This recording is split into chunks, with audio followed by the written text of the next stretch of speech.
Mahoba had become an orphan. Udal was killed through treachery. Udal's funeral pyre would burn later. First, Prithviraj's pyre would be reduced to ashes. The oath taken by one brother upon seeing the corpse of the other shook the land of Mahoba. This was not just a war, it was a fire of vengeance in which the throne of Delhi was destined to burn. Alha's wrath was now ready to unleash doom itself. In this video, you will witness the final great war between Alha and Prithviraj Chauhan, an ending so terrifying that it will make your spine shiver. The soil of Mahoba had turned red with blood, vultures circled everywhere, and Udal's lifeless body lay on the battlefield. Yet even in death, his open eyes still burned with the same fire. Prithviraj Chauhan's army believed victory was theirs. Cheers echoed high into the sky, but they were making a fatal mistake. They forgot one thing. Udal was not just a commander. He was Alha's very soul. At that moment, Alha was in his camp. He had sworn that he would never lift a weapon again. But destiny had other plans. A wounded messenger, drenched in blood, staggered into Alha's tent. Gasping for breath, he fell trembling at Alha's feet and said, "Mahoba has become orphaned. Udal has been killed by deceit." Hearing this, Alha's body turned to stone. Time itself seemed to stop. Could a volcano that had gone silent erupt once again? There were no tears in Alha's eyes, only molten vengeance boiling within. He looked at his old sword Naulaka, lying silent for years. Gripping it tightly, Alha roared, "Until I send Udal's murderers to hell, this sword shall not rest in its sheath." Seeing Alha in this form, even his companions trembled. This was not a man. This was death itself standing before them. Mounting his horse, Alha rode toward Mahoba like a raging storm.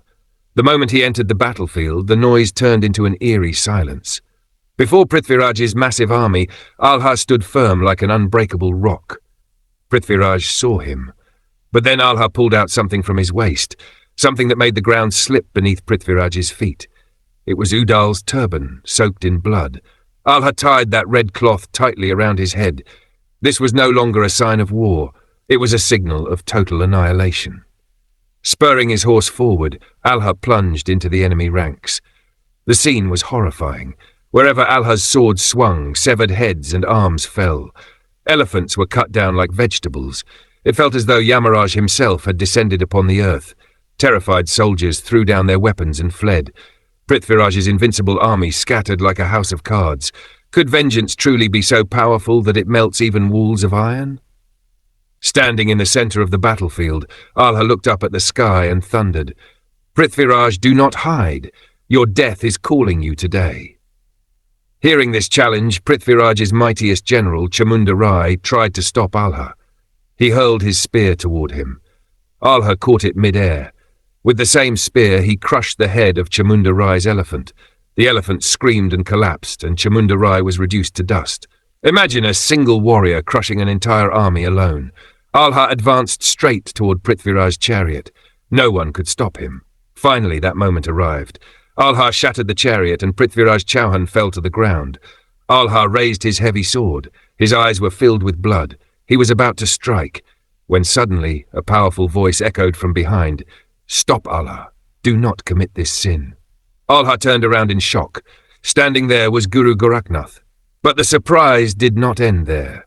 Behind him stood a divine presence, not of a human, but the radiant manifestation of goddess Sharda herself.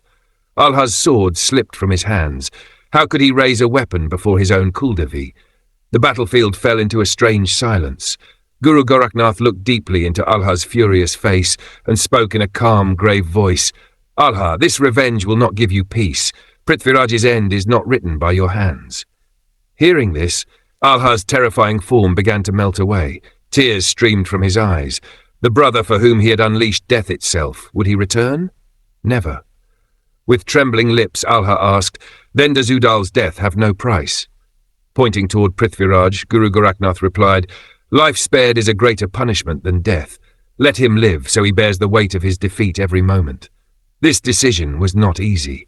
Imagine the pain tearing through Alha's heart. The prey stood before him. The sword was in his hands. Yet revenge had to remain unfinished. Alha let out a terrifying cry and hurled his legendary sword Naulaka into the ground with full force.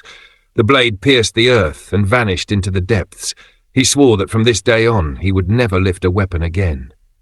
Alha became immortal. But before leaving, what did he whisper into Prithviraj's ear? What was that prophecy which later changed the course of the Delhi Sultanate's history?